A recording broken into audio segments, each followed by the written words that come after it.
If you were to explore a somewhat open-ended world, would it be more fun to do so in 2D as a magical flying bird creature with a sword, or in the third dimension as a mutant rabbit packing heat? Today we'll find out the importance of Z-axes and violent animals across a slew of great new games, because this is Nindy Nation episode 151.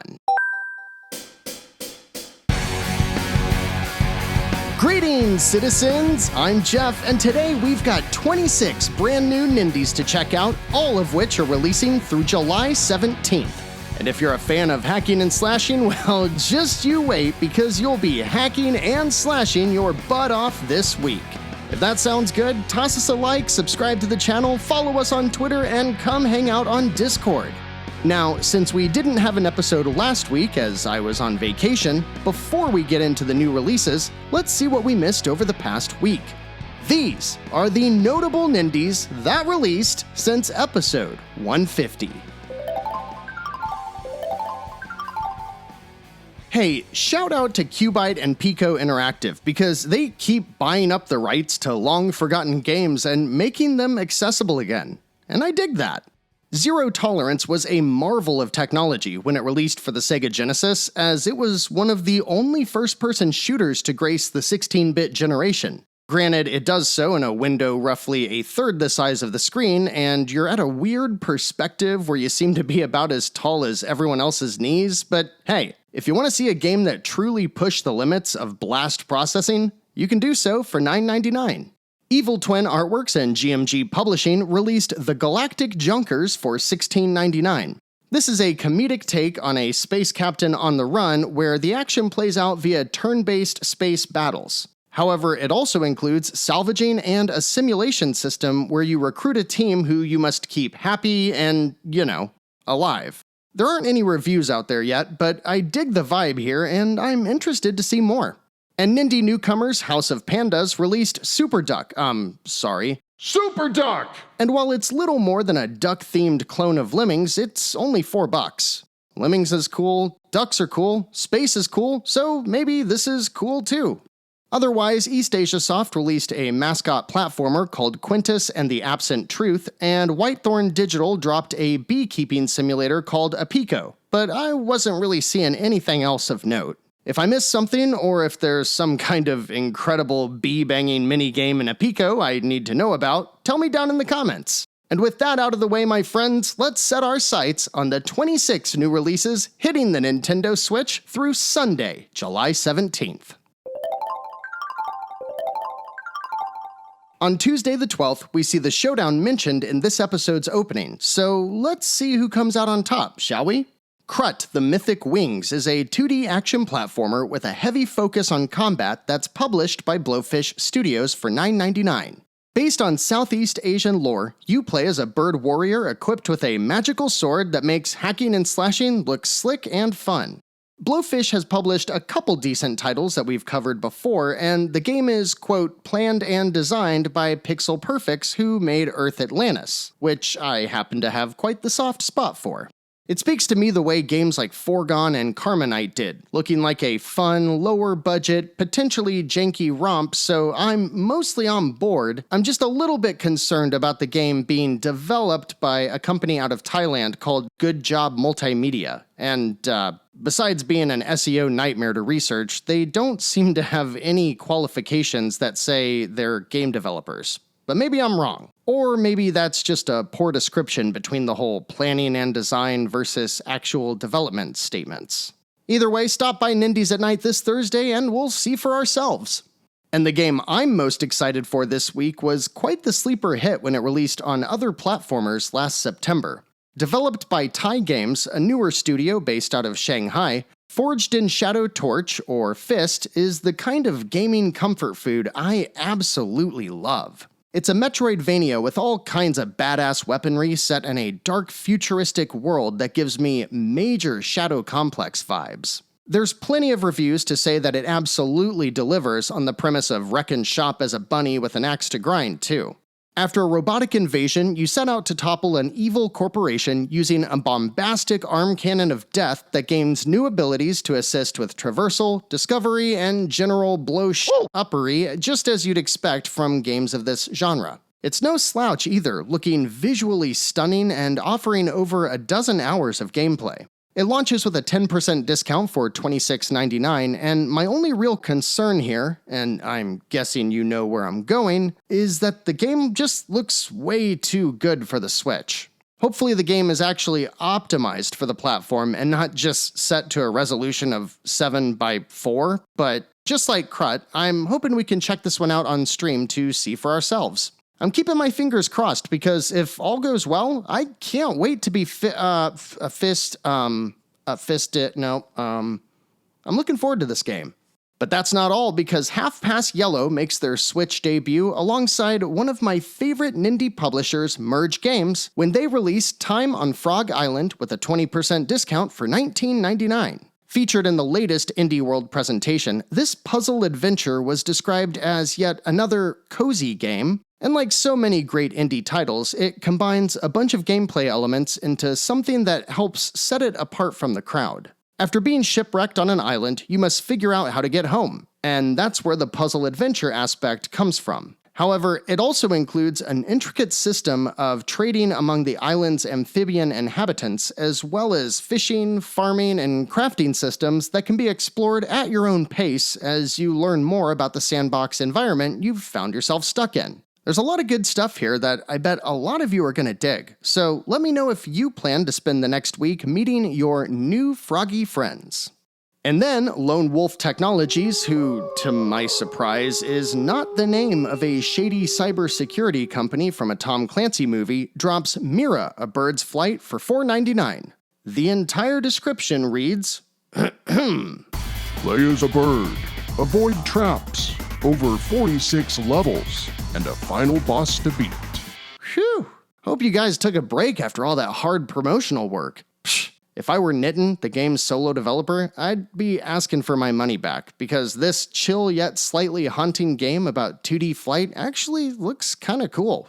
And last up on Tuesday is, well, okay, so apparently there's a theme park in France called, Puy du Fou, which translates to Volcanic Hill? And supposedly this theme park is based on the story of Excalibur and has been voted the, quote, best in the world. So I guess that good-for-nothing mouse can stick to his day job of protecting Sora and the boy band. You with me so far? Because Microids has made The Quest for Excalibur, Puy du Fou, a game based on the theme park, where you explore said theme park and play mini-games, all of which start with a preposterous amount of spoken dialogue.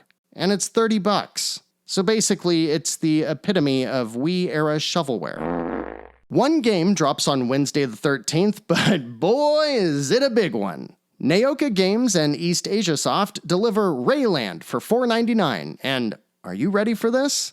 It's an isometric, shine the light on the thing puzzle game. Sure needed more of those. You see this, Lone Wolf Technology? They wrote a freaking novel of a backstory for this game, and you couldn't even give Mira one complete sentence. Anyways, on Thursday the 14th, we've got a big Thursday drop more fitting of the name than any we've had in a long, long time. So buckle up, Buttercup. First on the docket is a game I'm almost positive I'm gonna play to completion, because just like others we've already discussed today, Hunter X is just the kind of combat-focused 2D Metroidvania that I love to see from indie developers. This one comes to us from Orange Popcorn, which is actually the guys from Neo Popcorn who released 3000th Duel, and boy does it show. Clocking in at around 6 hours, you explore a dark world clearly inspired by Dark Souls and Castlevania, while killing everything that stands in your way, upgrading weapons, and learning abilities that will unlock that one door that you swore you remembered where it was, but for the life of you, you just can't seem to find it now that you can finally open it. It's $11.24, which reflects a 25% discount, so I understand if some of you will wait for a sale, But a game like this that I can knock out while listening to podcasts is just the kind of thing I love doing over the course of a weekend.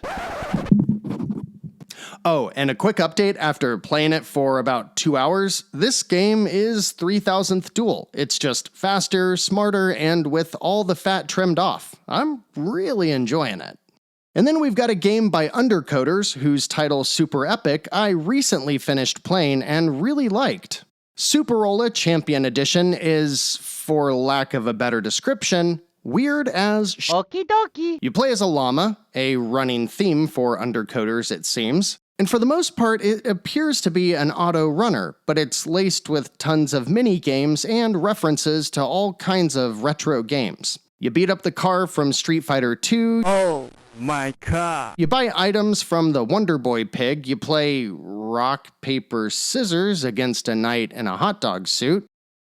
Okay, I'm not sure what that reference is from. I don't know. It's published by Jandusoft, which makes it a cheap, janky indie by default, but for $5, it might be good for a few laughs, especially after how much fun I had with Super Epic.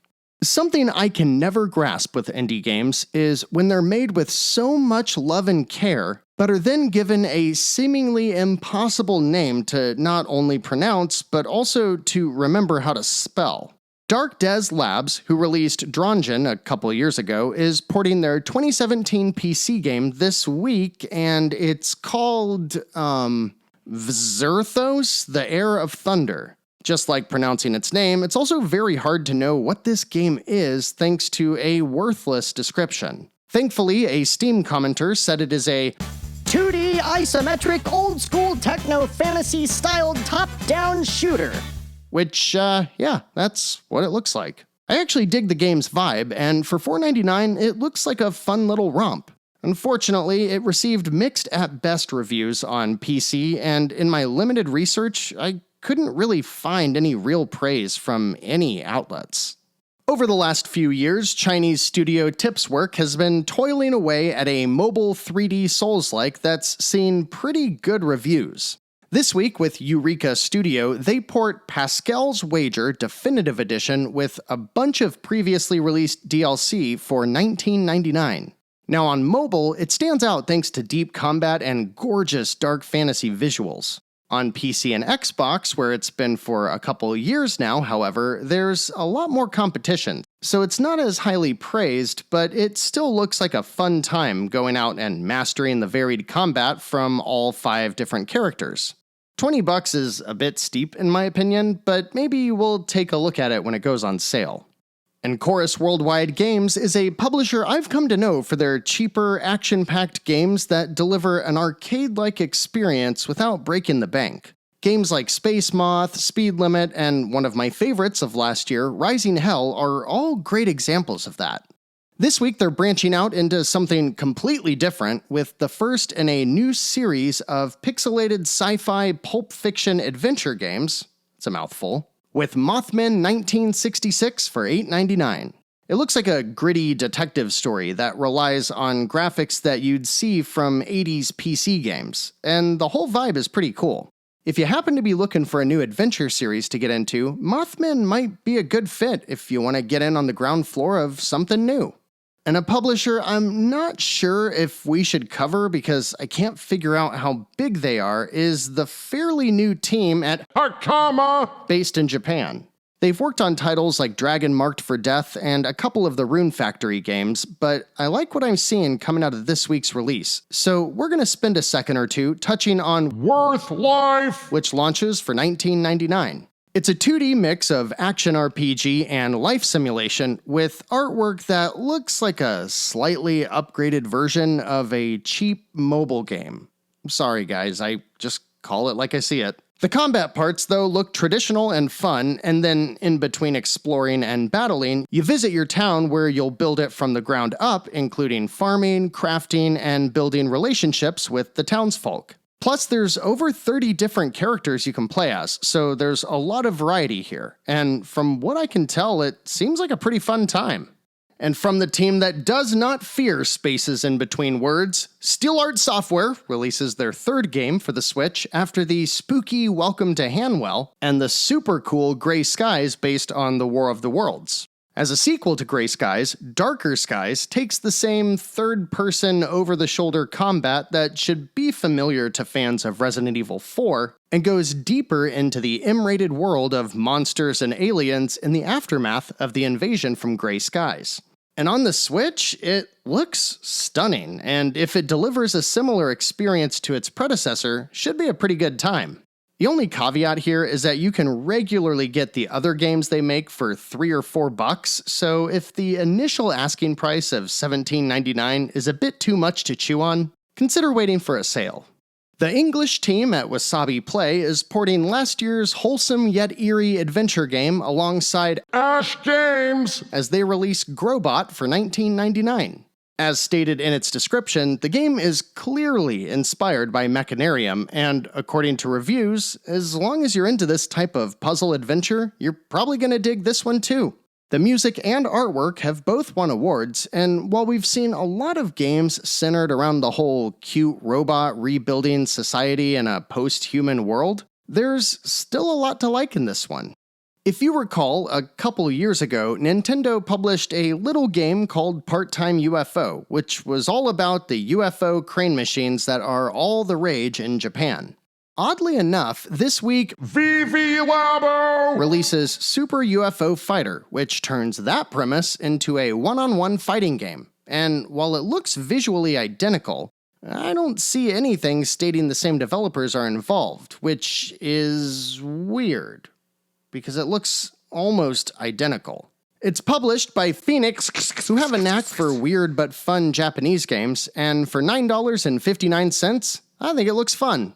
It's hard to see how deep the game goes, and I can't tell how fun it is if you're just playing solo though, so if you're on the fence and you think you're probably going to be playing it solo for the most part, you might want to wait for some reviews. But the winner for this week's game that I had never heard about, but am really looking forward to seeing more of, is Zell by Tiny Roar and Assemble Entertainment. Set in a lush, beautiful, futuristic alien world, this isometric 3D game is clearly inspired by Zelda, with a huge overworld to explore and dungeons filled with monsters and puzzles all scattered throughout. The puzzles are quite varied, and the combat looks like a lot of fun, playing as a hack and slash with character abilities that are constantly progressing. As for the premise, it focuses on, wait for it, a shipwrecked person named Reed who wakes up with no memories and sets out to uncover the secrets of some kind of cyclic evil that only you can unravel. To make things more interesting though, there's a mechanic of controlling time and space that looks really clever. Plus, the artwork has this serene, otherworldly style that reminds me of early CG cartoons. I don't know if Zell will be a good fit for Nindies at Nite, but I'll explore it further because, at the very least, it looks like a fun combination of gameplay elements, and I really want to see how it pans out. And next up is one of the most famous songs from the 1970s hitmaker Jackson Browne. Magic. Oh, I'm sorry. This isn't Running on Empty by Jackson Browne. This is Running on Magic, the latest Nindie by The latest Nindie by Gusarapo Games and Meteorbyte Studios. You guys have no idea how many takes that took. It's a $5 endless runner where you play as a mage desperately on the run from the Grim Reaper. The multiple difficulties give you a chill experience so you can enjoy the story, all the way up to a one-hit death mode, which I can only assume would cause some people to kick their cat. Don't kick your cat. In fact, don't kick anybody's cat. Or really, don't kick things. What's wrong with you? The story sounds funny, and I don't know, I think the artwork looks great. I kinda like this one. So, I've been working on wrapping up Fire Emblem Three Houses before I head over to Three Hopes, and I think this might be the only way I can frame our next game. Ambition, a Minuet in Power by Joy Manufacturing Company and Iceberg Interactive, is a $15 game where you play as a bunch of fancy nobles in a kingdom on the brink of revolution. You know, kinda like Fire Emblem Three Houses. You talk to everyone, you build relationships, and you level up all kinds of bizarre RPG stats that impact your ability to, cause drama. But here's the thing. There's no combat. Also, instead of sexy anime boy band tropes, it's 17th century sexy tropes? And that's because it takes place during the time of King Louis the... Let's see, here's an X is a 10, V is a Louis the 16th. And yeah, Fire Emblem, but no combat. And in the 17th century. Still has a lot of corsets, though. And may I just say, I love the presentation and trailer for Tin Man Games' latest tabletop RPG brought to life.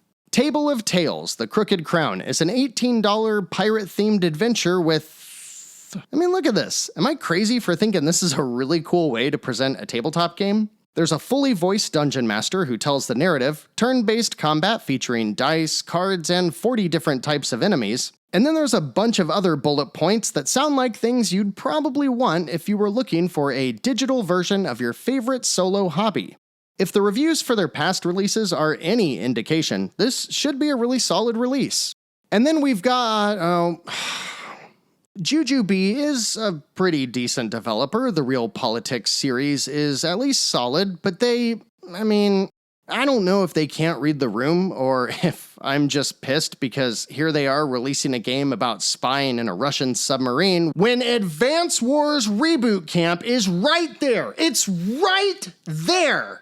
It's right there! The spy narrative seems kinda neat, minus the lifeless eyes of every single frickin' character, but I just... Look, I don't blame Russia, but I mean... Kursk is $9.99 and it looks fine. You're a spy in a Russian submarine, and I guess it's a real story, but I just want Advance Wars Reboot Camp. Get fucked, Putin. And last up on the big Thursday drop is the one that many of you will probably pick as your game of the week. And I want you to really sit and think for a second because as far as I'm concerned, there is absolutely nothing that isn't top-notch badassery with this pitch. Spidersaurs, the newest game by WayForward. Hey. Speaking of WayForward, where the hell is River City Girls 2?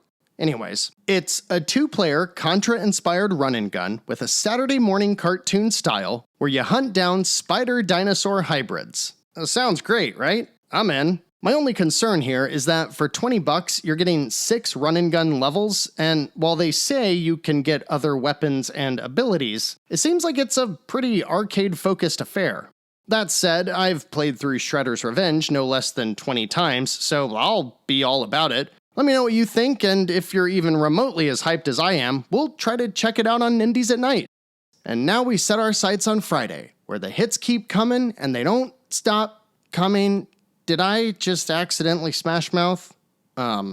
Loud is the latest release by Hyperstrange and Cubic Games, and per their PR rep, whose opinions I have trusted in the past, it's a $12 arcade-style rhythm game with a dozen original rock songs that include a coming-of-age story, kinda like adding in little bits of Life is Strange, which sounds like it could be cool. Gameplay-wise, it's similar to the Persona Dancing All Night games or Beat Souls. You know, that kind of rhythm game where you're watching a circle of icons around the character in the center of the screen. That one? Let me know if you want to see more of this one, too. And East Asia Soft publishes a game that I'm hoping has gameplay similar to when someone says, "Yeah, but they have a really pretty face." Because Hell Pages looks rough. It's a side-scrolling shoot-'em-up where everything is demons, blood, hell, you know, that old chestnut. However, if you can't tell, the game looks very rudimentary, with a nasty mishmash of visual styles and an interface that is just... You can't see me shaking my head, but I don't know. I'm surprised there isn't Comic Sans floating around in there. You never know, though. Maybe the gameplay is great, so while I'm not planning to throw $8.99 at it right on release, I'll at least check out a review and let you know. Then we've got Joyplot, a newcomer who does the same thing as Hell Pages, but underwater, with an even worse interface and a bunch of asset swaps. So we can move right past Marimo versus IAS and on to Universal Flight Simulator. Oh, this is from PixArts. Well, at least we know it's a free demo that was repurposed for $10 by a person who provides just about as much value to the eShop as a boulder provides flotation to a person drowning. And finally for the week, Rattlelake's release is an anime visual. Oh my goodness, what is this interface? Holy 8-point font, Batman, do you see this? Long Live the Queen is kinda like a simulator where you play as a 14-year-old princess who is inheriting the throne, and you make all kinds of decisions to manage your kingdom. At least I think that's what it is. It just looks like a ton of menus and progress bars intermixed with a bunch of pictures of an anime girl emoting based on your input. And it rounds out the week for $9.99. Now that is a good week, my friends. If you're into side-scrolling action, we've got Krut, Forged in Shadow Torch, Worth Life, Hunter X, and Spidersaurs. If you're feeling something more of the cozy type, we've got Time on Frog Island and Grobot, and then there's other promising releases like Darker Skies, Zell, Loud, Table of Tales, and of course the obligatory weird indie stuff like Running on Magic and Superola. That's a lot! What's standing out to you, and what would you like to see on Nindies at night? Sound off down in the comments, and if you're looking for more Nindie Nation, go follow us on Twitter or come hang out on Discord. Links to both are down in the description. I'm thinking Nindies at Night will probably include Loud, Hunter X, Krut, and hopefully Spidersaurs or F.I.S.T, but there's a lot still up in the air. So keep your eyes peeled for the YouTube placeholder, and come join us this Thursday night at 10 p.m. Eastern. Otherwise, that's it for this week, citizens. Thanks so much for watching, liking, subscribing, and sharing Nindie Nation with others. Until next time, I'm Jeff. This has been Nindie Nation episode 151. And remember, no matter what type of game you're looking for, Nindie Nation will be right here to help you find just the thing to keep your Joy-Cons sync.